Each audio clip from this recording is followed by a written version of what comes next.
Amigos y amigas de Radio América, bienvenidos y bienvenidas a nuestro programa espiritual Corazón Limpio. La semana pasada meditamos sobre la carta a los Efesios, donde Pablo oraba por la vida en Cristo de todos los creyentes, que él iba incorporando al cuerpo de Cristo, que es las iglesias. Pablo nos decía que en el corazón de la iglesia, el cuerpo, está Cristo, la cabeza, Señor de la historia y del cosmos, y que nosotros, los creyentes, somos llamados a testimoniar este gran misterio en nuestra vida, colaborando a la edificación de la iglesia. Hoy volvemos al Antiguo Testamento y nos encontraremos con Isaías, uno de los profetas más importantes de la época. Introducción a la vocación de Isaías. P. El ley Acaz, la crisis del año 736. C. El ley Ezequías, la crisis de los años 701 a 691. Estructura de Isaías, capítulos 1 a 39. 1. Isaías, capítulos 1 a 6. Los grandes temas de la predicación, oráculos sobre Israel y Judá y la vocación de Isaías. 2. Isaías capítulos 7 a 12. La crisis del año 736. Alianza contra Asiria. 3. Isaías capítulos 13 a 23. Oráculos contra las naciones. 4. Isaías capítulos 24 a 27. El Apocalipsis de Isaías. 5. Isaías capítulos 28 a 35. Diversos poemas sobre Israel y Judá en los capítulos 34 a 35. Encontramos lo que algunos estudiosos llaman de pequeños apocalipsis. 6. Isaías 36 a 39. Apéndice histórico. La crisis de los años 701 a 691. Para entender mejor el mensaje de Isaías, primero hablaremos de su vocación después de las crisis de los años 736 y 701 a 691. Y, por fin, meditaremos conforme el orden de la estructura que pusimos arriba. Introducción a la vocación de Isaías. La profecía es una lectura de los acontecimientos de la historia humana a la luz de la palabra de Dios. El profeta Isaías, por su experiencia de vida y de fe, se preocupaba después de la muerte del rey Uzías del destino del reino de Judá. Él oraba para que Dios protegiera a su pueblo, que estaba en un momento de gran dificultad. Él estaba muy preocupado y fue entonces que tuvo una visión y el llamado a la vocación del profeta. En Isaías 6, 1 a 4, leemos: El año de la muerte del rey Uzías, vi al Señor excelso y sublime, sentado en un trono. Las orlas de su manto llenaban el templo. Por encima de él había serafines, cada uno de los cuales tenía 6 alas. Con 2 de ellas se cubrían el rostro, con 2 se cubrían los pies, y con 2 volaban. Y se decían el uno al otro: Santo, santo, santo, es el Señor Todopoderoso. Toda la tierra está llena de su gloria. Al sonido de sus voces se estremecieron los umbrales de las puertas y el templo se llenó de humo. Isaías, en esta poderosa experiencia que hizo de Dios, se reconoce pecador y piensa que no puede acercarse a Dios. En 6:5, Isaías dice: entonces grité, ¡ay de mí, que estoy perdido! Soy un hombre de labios impuros y vivo en medio de un pueblo de labios blasfemos, y no obstante mis ojos han visto al Señor Todopoderoso. Esta experiencia de Isaías es un llamado para todos los creyentes, líderes y miembros de la Iglesia. El primer paso para todos es reconocer que tenemos labios impuros y por eso nuestras palabras, en lugar de hablar de Dios, hablan de nuestros miedos y pecados. Si reconocemos, como Isaías, nuestras culpas, purifica nuestros labios y corazón y nos hace capaces de proferir palabras de vida. Quien purificó los labios de Isaías fue un serafín, que con una tenaz tomó un carbón encendido del fuego del altar y tocó los labios de profetas. Este ángel le dijo a Isaías en 6:7: mira, esto ha tocado tus labios, tu maldad ha sido borrada y tu pecado perdonado. En este momento el pecado de Isaías fue completamente borrado y él ya estaba pronto para escuchar el mensaje de Dios. Dios, en su libertad, puede usar varias maneras para borrar nuestro pecado. Pero para los cristianos el pecado fue borrado por la sangre del Cordero. Cuando estábamos en los momentos más difíciles de nuestra vida, cuando parece no haber más esperanza y que la oscuridad nos cubre completamente, es en este momento que salen las experiencias de un Dios cercano, misericordioso, poderoso, en el amor que nos purifica y nos levanta para que recomenzamos nuestra vida nuevamente como seres humanos renovados. En Isaías 6:8 escuchamos la voz de Dios que le habla a Isaías. Entonces oí la voz del Señor que decía: ¿a quién enviaré? ¿Quién irá por nosotros? Y respondí: aquí estoy, envíame a mí. Isaías hace la experiencia, pese a que no entienda claramente, del Dios uno y trino. Podemos afirmar eso para la misma palabra de Dios cuando dice: ¿a quién enviaré? ¿Quién irá por nosotros? Donde es una persona que habla, pero lo hace en nombre de un grupo, usando el pronombre nosotros. En Isaías 6:2-3. Los serafines cantaban y alababan a Dios diciendo: por encima de él había serafines, cada uno de los cuales tenía 6 alas, con 2 de ellas se cubrían el rostro, con 2 se cubrían los pies y con 2 volaban. Y se decían el uno al otro: Santo, Santo, Santo es el Señor Todopoderoso. Toda la tierra está llena de su gloria.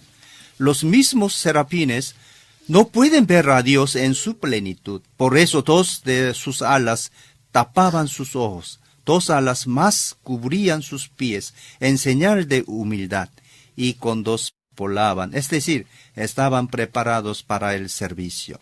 Y estos se decían el uno al otro: Santo, Santo, Santo. Vemos aquí más una vez la unidad y la Trinidad de Dios. También sale el nombre de Dios como el Señor de los ejércitos. El Evangelio de Juan, en 12:37-41 dice: a pesar de haber hecho Jesús todas estas señales en presencia de ellos, todavía no creían en él. Así se cumplió lo dicho por el profeta Isaías: Señor, ¿quién ha creído a nuestro mensaje y a quién se le ha revelado el poder del Señor? Por eso, no podían creer, pues también había dicho Isaías: les ha cegado los ojos y endurecido el corazón, para que no vean con los ojos ni entiendan con el corazón y se conviertan, y yo los sané. Esto lo dijo Isaías porque vio la gloria de Jesús y habló de él. Isaías, dice el texto, que vio la gloria de Jesús porque en el Antiguo Testamento, cuando se habla de la gloria de Dios, la referencia conforme a la interpretación cristiana hecha por Juan es a la segunda persona de la Santísima Trinidad. Para entender, porque Juan habló eso, hay que leer en Juan 8:58, donde el mismo Jesús habla de sí a los judíos diciendo: ciertamente les aseguro que antes de que Abraham naciera, yo soy. Yo soy, es el nombre que Dios dio a sí mismo a Moisés en el episodio de la zarza ardiente. Jesús, conforme Juan, hace suyo este nombre para subrayar dimensión divina y su existencia desde la eternidad. En Isaías 6:9-13 leemos: Él dijo: ve y dile a este pueblo, oigan bien pero no entiendan, miren bien pero no perciban.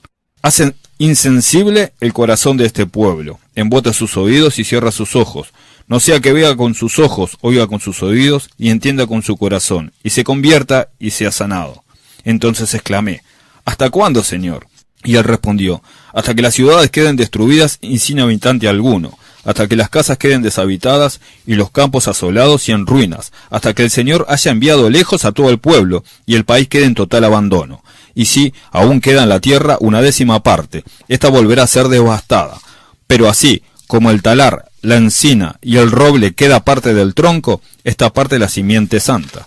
Esta parte del tronco que queda, es decir, la simiente santa, son los remanentes que se mantuvieron fieles a Dios, y es con ellos que Él continúa con su historia de salvación.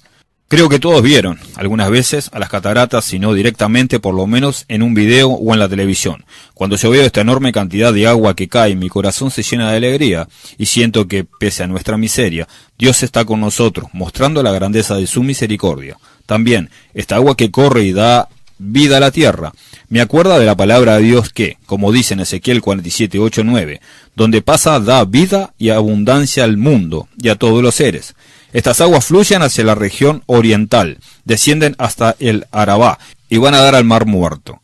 Cuando desembocan en ese mar, las aguas se vuelven dulces. Por donde corra este río, todo ser viviente que en él se mueva vivirá. Habrá peces en abundancia, porque el agua de este río transformará el agua salada en agua dulce, y todo lo que se mueva en sus aguas vivirá. Y también en Juan 4:13-14, en el episodio de la Samaritana, encontramos: todo el que beba de esta agua volverá a tener sed del pozo. Respondió Jesús: pero el que beba del agua que yo le daré no volverá a tener sed jamás, sino que dentro de él esa agua se convertirá en un manantial que brotará vida eterna. Cuando uno lee la palabra de Dios o la escucha del corazón abierto, es un sermón, en la oración o una meditación. Dentro de sí siente como si un agua pura pasara y renovara su vida interior. En este momento que uno está preparado para descubrir y hacer la voluntad de Dios en su vida actual.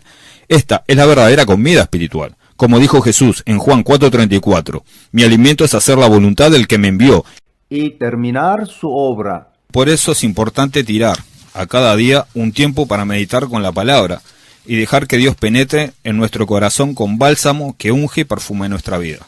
Isaías, por esta experiencia, se volvió un profeta capaz de hablar del Dios creador y Señor del universo, capaz de amparar y socorrer a Israel en su pequeñez. Habló de juicio y salvación y de un resto que iba a volver del destierro para reconstruir a Israel. También vio el sufrimiento y la gloria del siervo de Dios, que cantó en 4 maravillosos cantos. Además, habló del fin del mundo, de la violencia y del nacer del mundo mesiánico, de paz y justicia. En sus 66 capítulos, el libro de Isaías muestra los 66 libros de la Biblia, desde el Génesis hasta Apocalipsis. Los capítulos del 1 al 39 muestran el Antiguo Testamento. Los 27 capítulos del 40 al 66 muestran el Nuevo Testamento. Podemos dividir estos capítulos en 2 partes. La primera parte son los capítulos del 40 al 55. Habla de la vuelta de Babilonia de un siervo mesiánico y de su sufrimiento como obra de redención. La segunda parte de los capítulos del 56 al 66 hablan muchos siervos que vienen de fuera de Israel, atraídos por el siervo mesiánico. También habla de la gloria futura de Jerusalén y los nuevos cielos y nueva tierra. Por eso, el libro de Isaías nos ayuda a comprender mejor la Biblia, la Torá y la historia de Israel, y además nos llena de sabiduría y despierta en nosotros la vena poética, como otros libros sapienciales. Y sobre todo nos ayuda a entender de Jesucristo en su sufrimiento y gloria. No es por acaso que es el libro profético más citado del Nuevo Testamento. El mismo Jesús, en Lucas 4, 16, 21, usa de Isaías 61, 1, 2 para iniciar su ministerio público. Pablo también usó mucho del libro de Isaías en sus cartas. La historia de la Torre de Babel nos cuenta de la división que ocurrió entre las naciones del mundo a causa del orgullo de los hombres. El proyecto de Dios era que los hombres vivieran en el amor entre ellos y para con la naturaleza. Pero, por el pecado original, el ser humano olvidó de su vocación y quiso ponerse en lugar de Dios. Esto hizo aumentar la violencia del hombre sobre su semejante y sobre la naturaleza. Sabemos que cuando el hombre pierde su orientación hacia Dios, pierde su verdadera humanidad. Y lo que rige las relaciones ya no es el respeto, el diálogo y la ayuda mutua, sino la fuerza bruta, la violencia y la división. Por causa de eso ocurrió el diluvio, para que la humanidad extraviada pudiera recomenzar de nuevo una nueva vida de amistad con Dios y entre sí. La Torre de Babel es el antiproyecto porque se fundamenta sobre la desobediencia. Dios, cuando creó el ser humano, le dijo que se multiplicara y llenara la tierra, pero con un proyecto de paz y amistad entre los hombres, llevando en sus labios el nombre de Dios. En Génesis 11:4 leemos: luego dijeron, construyamos una ciudad con una torre que llegue hasta el cielo. De ese modo no haremos famosos y evitaremos ser dispersados por toda la tierra. El proyecto del hombre sin Dios no es de llenar pacíficamente la tierra en nombre de Dios, sino hacerse un nombre, es decir, hacerse como Dios y conquistar la tierra con la fuerza y el engaño. Dios, dice nuestro texto, confundió el lenguaje de los hombres y ellos se esparcieron para llenar la tierra. Pero el hombre ya no era amigo del otro hombre y de la naturaleza, sino enemigo que quería dominar al otro hombre y a la tierra. Es el tiempo ese, de los grandes imperios que tiene en su tope a un hombre que se cree como Dios, que comanda con la fuerza y quiere subyagar a los demás. Pese a esta locura del hombre de Dios, no la abandona, sino que continúa su historia con el hombre, llamando a Abraham. Con él comienza la historia de la salvación que llega a nuestros días. En la época de Isaías, que empezó su ministerio en el 740 a.C., hubo en el 721 la desaparición del reino del norte por mano de los asirios, un pueblo muy cruel y poderoso en armas. Otra potencia regional de la época era Egipto. Las dos potencias se disputaban el poder de la vacía del Mediterráneo y en el vecino oriente. El proyecto de Dios era que los hombres vivieran en el amor entre ellos y para con la naturaleza. Pero, por el pecado original, el ser humano olvidó de su vocación y quiso ponerse en lugar de Dios. Esto hizo aumentar la violencia del hombre sobre su semejante y sobre la naturaleza. Sabemos que cuando el hombre pierde su orientación hacia Dios, pierde su verdadera humanidad, y lo que rige las relaciones ya no es el respeto, el diálogo y la ayuda mutua, sino la fuerza bruta, la violencia y la división. Por causa de eso ocurrió el diluvio, para que la humanidad extraviada pudiera recomenzar de nuevo una nueva vida de amistad con Dios y entre sí. La Torre de Babel es el antiproyecto porque se fundamenta sobre la desobediencia. Dios, cuando creó el ser humano, le dijo que se multiplicara y llenara la tierra, pero con un proyecto de paz y amistad entre los hombres, llevando en sus labios el nombre de Dios. En Génesis 11:4 leemos: luego dijeron, construyamos una ciudad con una torre que llegue hasta el cielo. De ese modo no haremos famosos y evitaremos ser dispersados por toda la tierra. El proyecto del hombre sin Dios no es de llenar pacíficamente la tierra en nombre de Dios, sino hacerse un nombre, es decir, hacerse como Dios y conquistar la tierra con la fuerza y el engaño. Dios, dice nuestro texto, confundió el lenguaje de los hombres y ellos se esparcieron para llenar la tierra. Pero el hombre ya no era amigo del otro hombre y de la naturaleza, sino enemigo que quería dominar al otro hombre y a la tierra. Es el tiempo ese, de los grandes imperios que tiene en su tope a un hombre que se cree como Dios, que comanda con la fuerza y quiere subyagar a los demás. Pese a esta locura del hombre de Dios, no la abandona, sino que continúa su historia con el hombre, llamando a Abraham. Con él comienza la historia de la salvación que llega a nuestros días. En la época de Isaías, que empezó su ministerio en el 740 a.C., hubo en el 721 la desaparición del reino del norte por mano de los asirios, un pueblo muy cruel y poderoso en armas. Otra potencia regional de la época era Egipto. Las dos potencias se disputaban el poder de la vacía del Mediterráneo y en el vecino oriente. B. El rey Acaz. Crisis del año 736. En Isaías 7:1-2 leemos que el rey de Judá de aquel tiempo era Acaz, hijo de Jodán y nieto de Usías, reinaba en Judá. En ese tiempo Resín, rey de Siria, y Pekaj, hijo de Ramalías, rey de Israel, subieron contra Jerusalén para atacarla, pero no pudieron conquistarla. En el palacio de David se recibió la noticia de que Siria se había aliado con Efraín, y se estremeció el corazón de Acaz y él de su pueblo, como se estremecen por el viento los árboles del bosque. Todavía el reino del norte no había sido conquistado por Asiria. Acaz, delante de la amenaza de Siria y de Israel, se espantó y tembló como los árboles por viento huracanado. Acaz empezó a cavar un canal para llevar el agua dentro de la ciudad, preparándose para la guerra. En Isaías 7:3-4, Dios llama a Isaías y la envió a hablar con Acaz. El Señor le dijo a Isaías: ve con tu hijo Sear Yasub, un remanente volverá a encontrarte con Acaz donde termina el canal del estanque superior en el camino que conduce al campo del lavandero.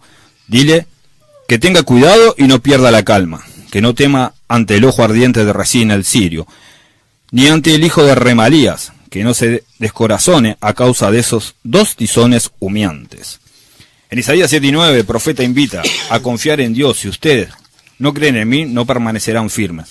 El profeta invita al rey para que pida una señal, pero él no quiso. El rey Acaz no confió en Dios y buscó ayuda en Asiria. En 2 Corintios 28:16-27, Acaz pide ayuda al rey de Asiria, pero este envió su ejército, no para ayudar, sino para amenazar a Acaz. Por eso le envió muchos dones que sacó del templo de la casa real y de los príncipes al rey de Asiria. Él llegó también pensó que el Dios de Israel no servía para nada, porque los dioses de Siria eran más poderosos, porque le habían derrotado. Por eso le ofreció sacrificios a estos. En 2 Crónicas 28:22-23 leemos: el rey Acaz se empecinó en su rebelión contra el Señor. Incluso ofreció sacrificios a los dioses de Damasco, que lo habían derrotado, pues pensó: como los dioses de Siria ayudan a sus reyes, también me ayudarán a mí si les ofrezco sacrificios. Por eso dioses fueron su ruina y la de todo Israel. Por eso el profeta responde que no molesten a Dios, y que será el mismo Dios quien dará una señal. Confróntese en Isaías 7:14. La señal será que la joven concebirá y dará a luz un hijo, y lo llamará Emanuel. En Mateo 1:23, la Virgen concebirá y dará a luz un hijo, y lo llamará Emanuel, es decir, Dios con nosotros. En Isaías 9:6, 7 y 11, 1:5, encontramos la misma cosa, es decir, el nacimiento de un hijo especial, un rey que a partir de los capítulos 42:1-4 y después en los capítulos 49:1-6, 50:4-9 y 52:13, 53:12, asumirá la identidad del siervo. Leemos en 53:6. Todos andábamos perdidos como ovejas, cada uno seguía su propio camino, pero el Señor hizo recaer sobre la iniquidad de todos nosotros. La palabra de Dios quiere dejar claro que lo cambia el mundo no es la fuerza, sino el servicio y la entrega de sí. C. El rey Esquiel. La crisis de los años 701 a 691. En otra potencia de este tiempo, entró en un lugar de Asiria, fue Babilonia, como podemos ver en Isaías 36:39. Uno de los últimos reyes de Asiria fue Senaquerib, que intentó conquistar Jerusalén con la fuerza, pero no lo logró. En Isaías 36:1-2 leemos: en el año 14 del reinado de Ezequías, Senaquerib, rey de Asiria, se atacó y tomó toda la ciudad fortificada de Judá. Desde Laquis, el rey de Asiria envió a su comandante en jefe al frente de un gran ejército para hablar con el rey Ezequías en Jerusalén.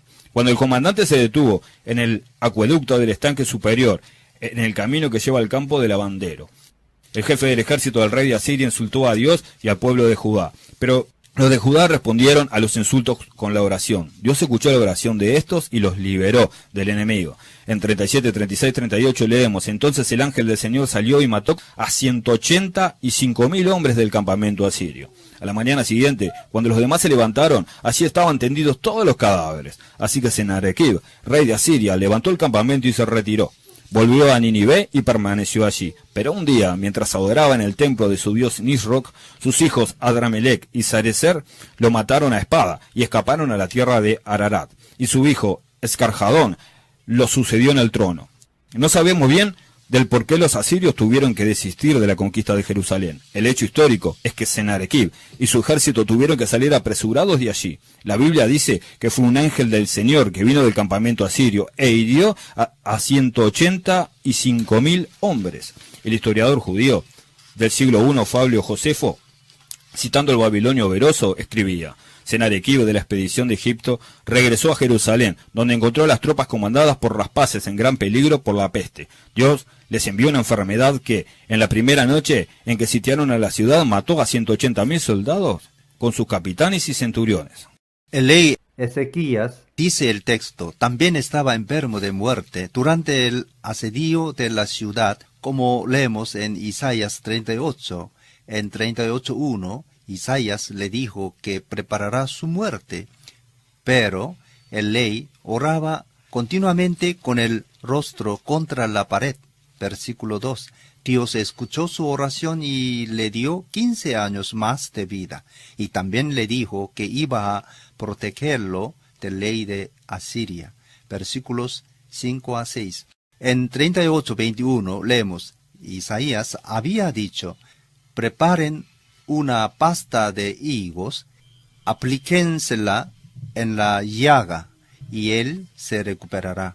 Este emplasto de higos sanó la herida, seguramente infeccionada, de Ezequías, y le salvó la vida. Es en un momento histórico ese en que Asiria empieza a declinar y sube la potencia de Babilonia.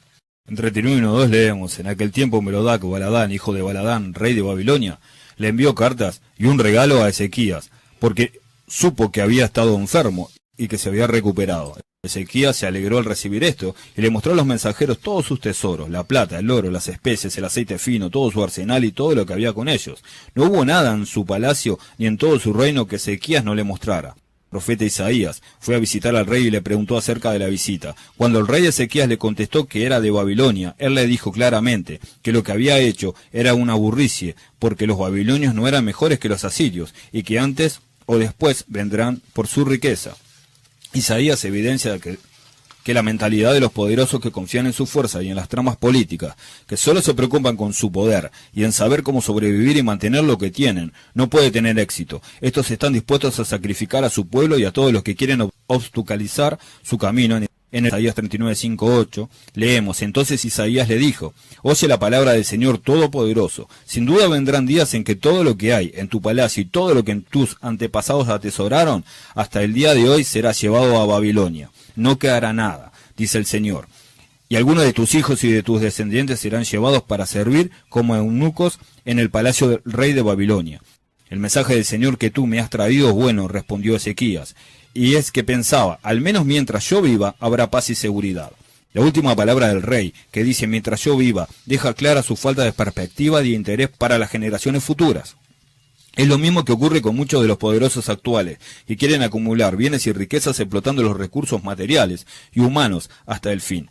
Pocos importándose las generaciones futuras se quedarán con los destrozos de su loco derroche. Urge, hoy como en aquel tiempo, un profundo cambio de mentalidad. pero parece que el hombre de todos los tiempos es más amigo de la necedad que de la sabiduría. El rey Ezequías era un buen rey, que oraba y también celebró la Pascua, pero vimos por sus mismas palabras que no era muy diferente de los demás reyes que buscaban sus beneficios y no confiaban en Dios. Por eso, en la vida de fe, lo más importante es convertirse en hijos de Dios y amar a los demás. Comentario. Ahora analizaremos brevemente los primeros 39 capítulos, conforme a la estructura que reportamos más arriba. 1. Capítulo 1-6. Los grandes temas de la predicación, oráculos sobre Israel y Judá, y la vocación de Isaías. El profeta llama al cielo y la tierra para que sean testigos del pecado de Israel. En 2:4 leemos: oigan cielos, escucha tierra, así dice el Señor, yo creé hijos hasta hacer los hombres para que ellos se rebelaron contra mí. El buey conoce a su dueño y el asno el pesebre de su amo. Pero Israel no conoce, mi pueblo no entiende. Hay nación pecadora, pueblo cargado de culpa, generación de malhechores, hijos corruptos. Han abandonado al Señor, han despreciado el Santo de Israel, se han vuelto atrás. Además del pecado, el profeta habla del perdón, de un Israel que será limpiado del pecado, como encontramos en Isaías 4:2-6. Sí, en el capítulo 3 encontramos la amenaza de la destrucción de Jerusalén. En el capítulo 4 hay una palabra de esperanza por el perdón que viene de la misericordia de Dios.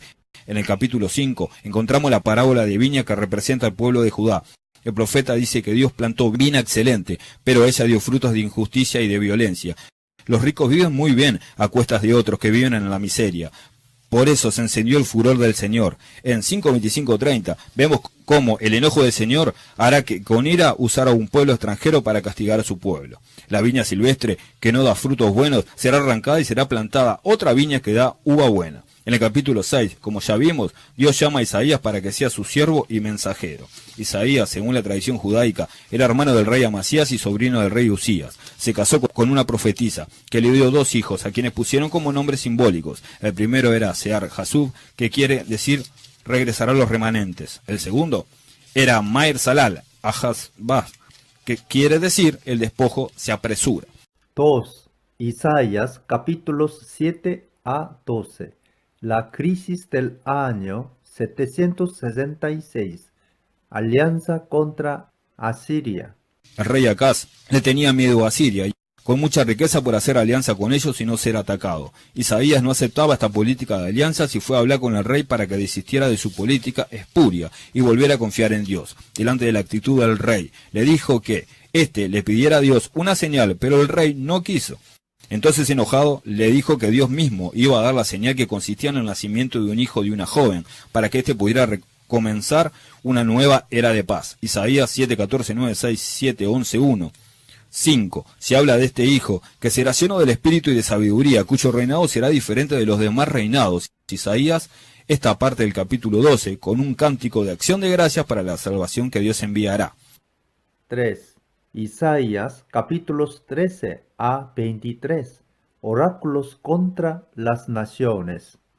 En estos capítulos la mirada del profeta se vuelve universal. El primer oráculo es sobre Babilonia. Él dice que algunos remanentes volverán y que Babilonia será destruida. El segundo oráculo es sobre Asiria. Después viene el oráculo sobre los filisteos, cuyas ciudades serán destruidas. Pero, ¿quién entre ellos quisiera podrá refugiarse en Sión, la ciudad que Dios fundó? Otro oráculo habla de Moab, después de Damasco, capital de Siria. También se habla en contra de Efraín, es decir, del norte de Israel. En el capítulo 18 se habla de Etiopía y en el capítulo 19 de Egipto. En 19, 24 a 25 leemos que Israel, Egipto y Asiria serán pueblo del Señor. En aquel día Israel será junto con Egipto y Asiria una bendición en medio de la tierra. El Señor Todopoderoso los bendecirá diciendo: bendito sea Egipto mi pueblo y Asiria, obra de mis manos, Israel mi heredad. En el capítulo 20 se habla de una señal del profeta Isaías, que se desnudó para simbolizar que Egipto y Etiopía andarán desnudos como el mismo profeta, como leemos en 23:5. Entonces el Señor dijo: así como durante 3 años mi siervo Isaías ha andado desnudo y descalzo como señal y presagio contra Egipto y Cus, así también para vergüenza de Egipto, al rey de Asiria llevará desnudos y descalzos y con las nalgas al aire, a los cautivos de Egipto y a los desterrados de Cus, los mismos jóvenes que viejos, y los que confían en Etiopía y se enorgullecen de Egipto quedarán aterrados y avergonzados. En el capítulo 21 se habla del desierto, del mar y de la profecía sobre Duma, una ciudad de Edom. En el versículo 13 se cita a Arabia.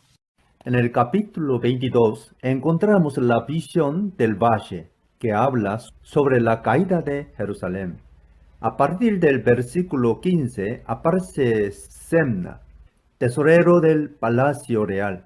Este era corrupto y se aprovechó de su posición.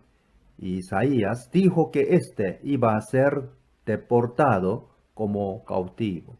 En el capítulo 23 se hace mención a la ciudad de Tiro. 4. Isaías capítulos 24 a 27, el Apocalipsis de Isaías. Isaías habla en estos capítulos del juicio sobre toda la tierra, porque toda está bajo el poder de Dios. Si el hombre es corrupto y busca solo su interés, toda la tierra será perjudicada. En Isaías 24, 19 a 23 hay una imagen interesante que nos dice que todo el universo está conectado con el hombre. La tierra se quiebra, se desintegra, la tierra se agrieta, se resquebraja, la tierra tiembla y retiembla.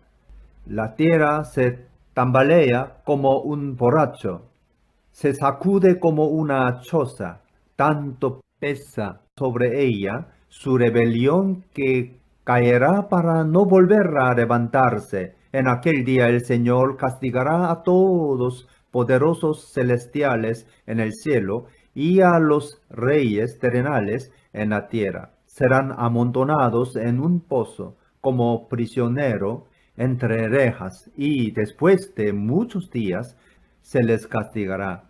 La luna se sonrojará y el sol se avergonzará, porque sobre el monte Sión, sobre Jerusalén, reinará el Señor Todopoderoso, glorioso entre sus ancianos. Aquí la tierra es símbolo de los pobres y el sol y la luna de los poderosos. Por eso que Dios derivará a los poderosos corruptos que hacen el mal. En Isaías 25, 6 a 8, se habla de una fiesta organizada por Dios para los pobres. Sobre este monte el Señor Todopoderoso preparará para todos los pueblos un banquete de manjares especiales, un banquete de vinos añejos. Sobre este monte rasgará el velo que cubre a todos los pueblos, el manto que envuelve a todas las naciones. Devorará a la muerte para siempre.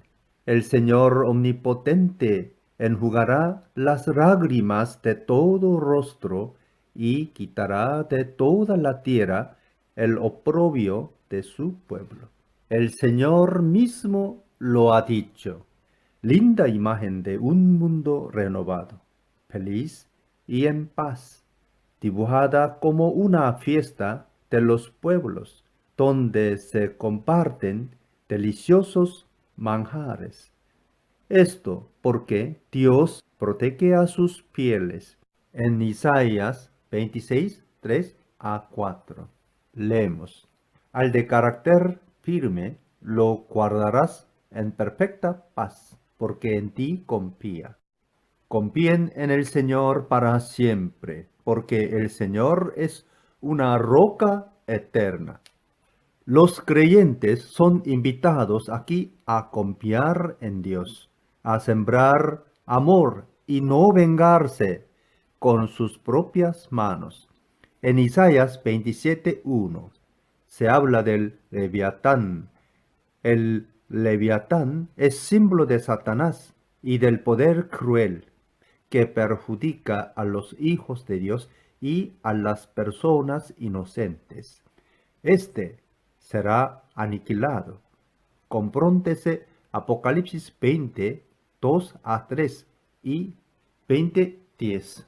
Finalmente llegará el momento de reunir al pueblo de Dios y ellos adorarán a Dios en espíritu y verdad, según su fe y libertad de conciencia.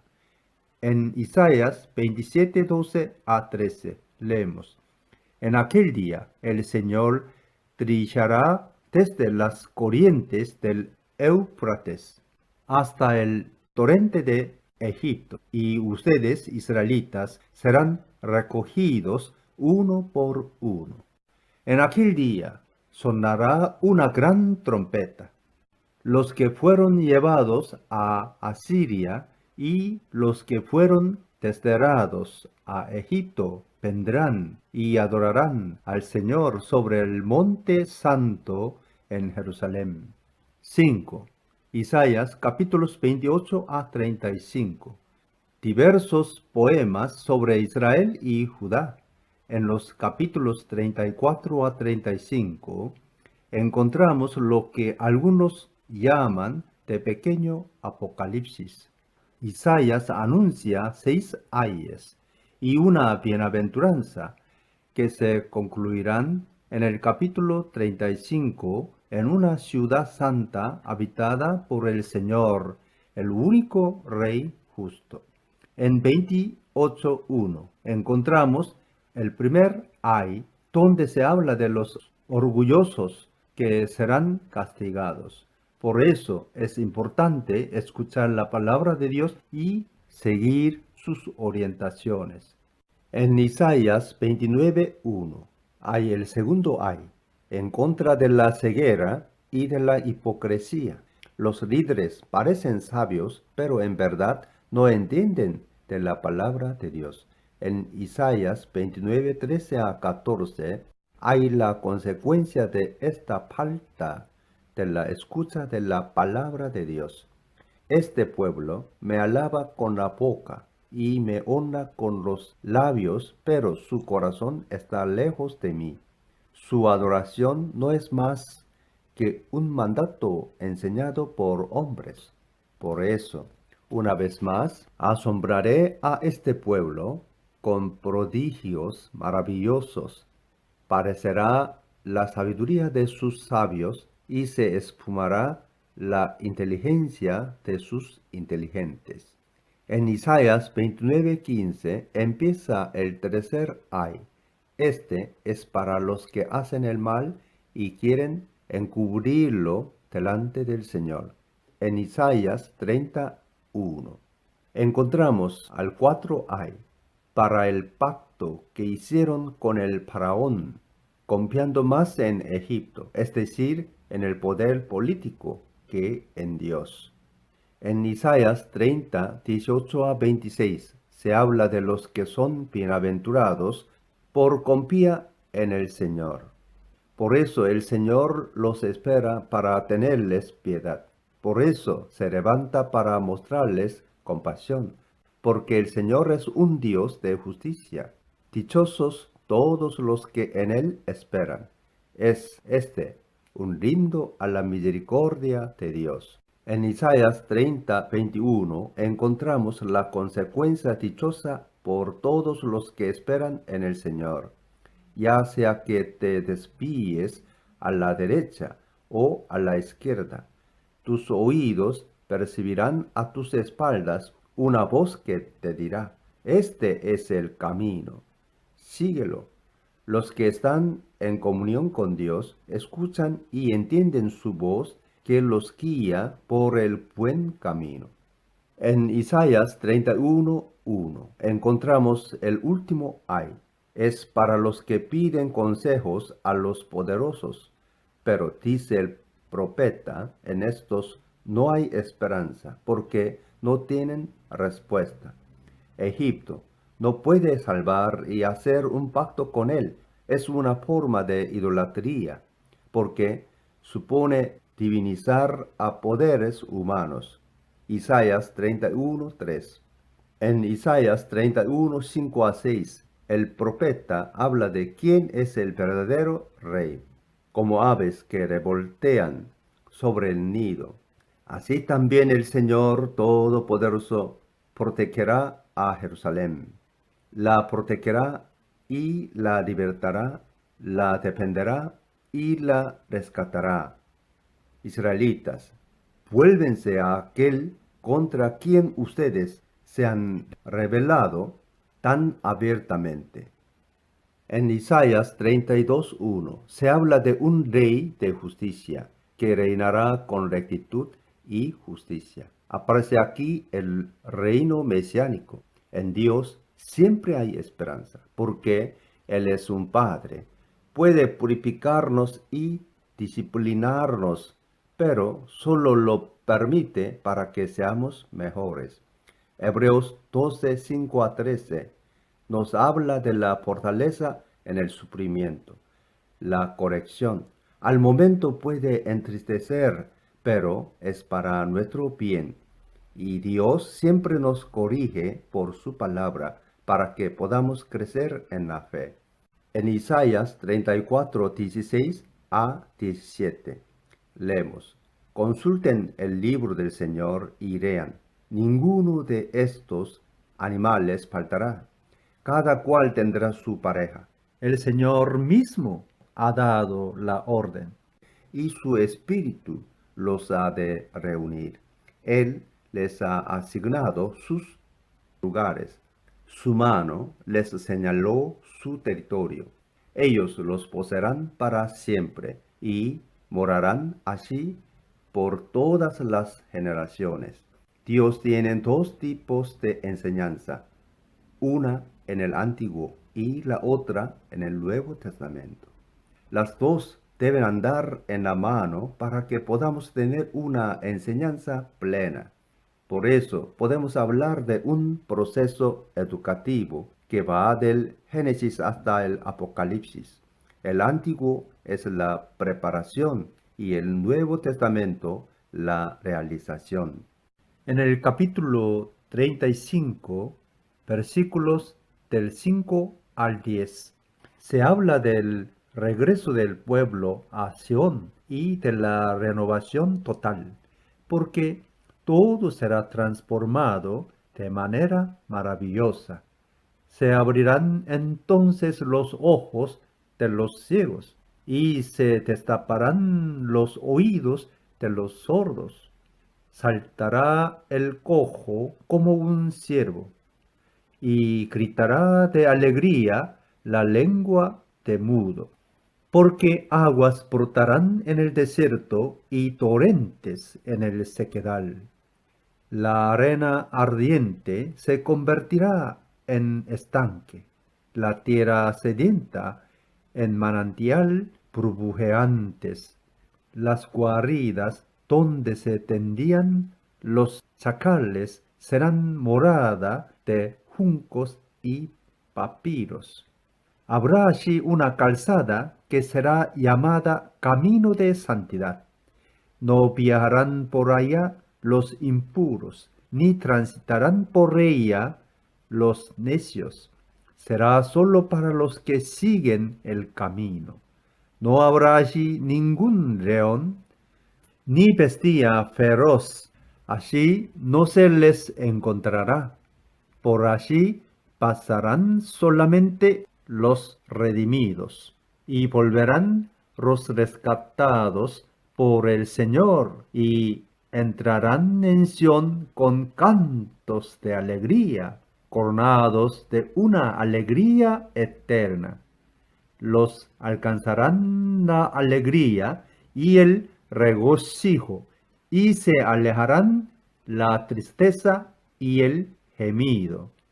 6. Isaías capítulos 36 a 39. Apéndice histórico. La crisis de los años 701 a 691. Pese a que el rey Ezequías fuera un buen rey, ya no hay como salvarse de la violencia de los poderosos. Hay que confiar en el Señor, orar y esperar su reino de justicia, colaborando para que esto crezca. Este apéndice es casi igual a lo que leemos en 2 18, 13 a 20, 19. Este relato, así como otros, tiene un carácter más religioso que histórico. En Isaías 38, 9 a 20, encontramos la linda oración de Ezequías, que fue curado de su enfermedad. Compróntese 2 Reyes 20. Amigos y amigas, terminamos nuestra meditación sobre la primera parte del libro de Isaías. Mañana continuaremos con los capítulos del 40 al 55. Les deseo una buena y bendecida noche. Dios les bendiga y hasta mañana, siempre a partir de las 19:30.